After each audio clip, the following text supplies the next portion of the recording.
everybody, Coach Craig from Heroes in Training, Hit Pittsburgh Fitness, and today I want to go over jump rope technique. So jump rope is an absolutely fantastic exercise, great way to get some metabolic work in, also self-limiting exercise, right? So when we get tired, we simply won't be able to get over the rope anymore. So I think Greg Cook talks about the importance of self-limiting exercise.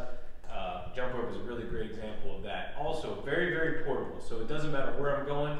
I always have room for this in my luggage, right? So even if I'm training or I'm traveling and I can't train, I can always jump rope. So first thing I want to talk about is rope selection. So all different styles of jump rope, from this kind of less expensive vinyl up to this is a pretty high-end speed rope. It's just a metal cable.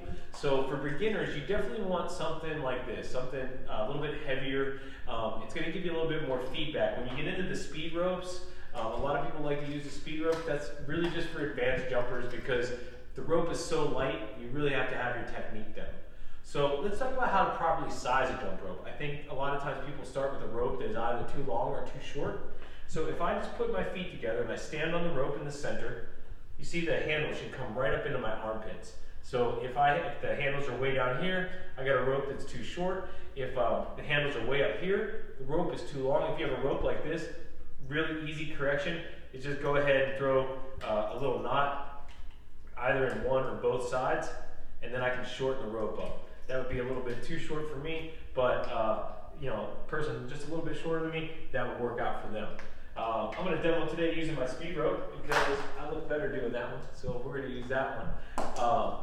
So we got our rope sized up, and then I want to talk about where do you put your hands. So when we use a jump rope, we want to rotate only at our wrists. So one major mistake I'll see is people use either their whole entire arm to rotate, or they'll rotate at the elbows, which is still wrong.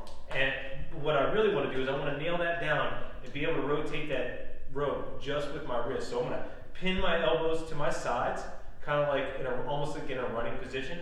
My hands will kind of be a little bit low, and I'm going to freeze them in there. And if you're going to see, I'm going to rotate the rope just using my wrist, and it's going to keep the rope nice and consistent for me. Now watch, if I start to use my elbows, you see how that shape of that rope starts to narrow.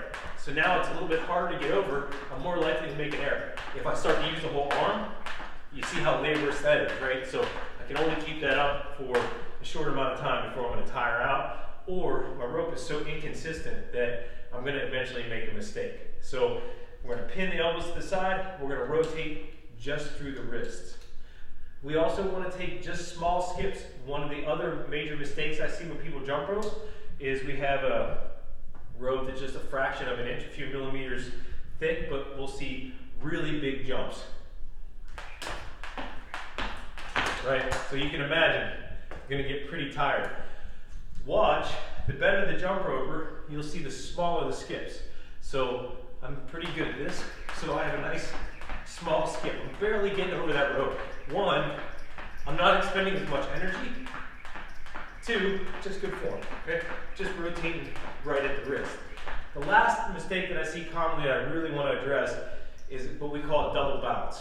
A lot of female clients pick this up actually when they're kids. When you guys learn to jump rope, we're swinging the whole arm and we're doing this thing where we jump 2 times. We don't want to do that. So even if it's very awkward for you at first, if that's the way you learn, what I want you to do is, even if you have to go super slow, I want you to take it to just one skip.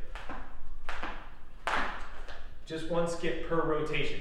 The reason being, if I double jump, I can never get faster. So if I'm double jumping, see, I can't get faster. And I'm prone to make a lot of mistakes. So again, elbows glued to the sides, feet together, a little soft bend in the knees, baby little steps. Okay? What I would do is just start with intervals of 30 seconds. See how many you can get. And when I tell people who are just starting out, count your streak. So try to get 10 in a row, 10 skips in a row if you're really new at this. 15, 20, up till the whole 30 seconds. Once you can get the whole 30 seconds, add 15 seconds of that. Go for 45-second intervals. Once you can go to that, move to a minute. Once you can jump rope with 2 feet together for a minute, now we're ready to start adding in different skips, making a speed step, to make this more difficult, okay? So Coach Craig with Heroes in Training Pittsburgh with the short jump rope. Have a great day.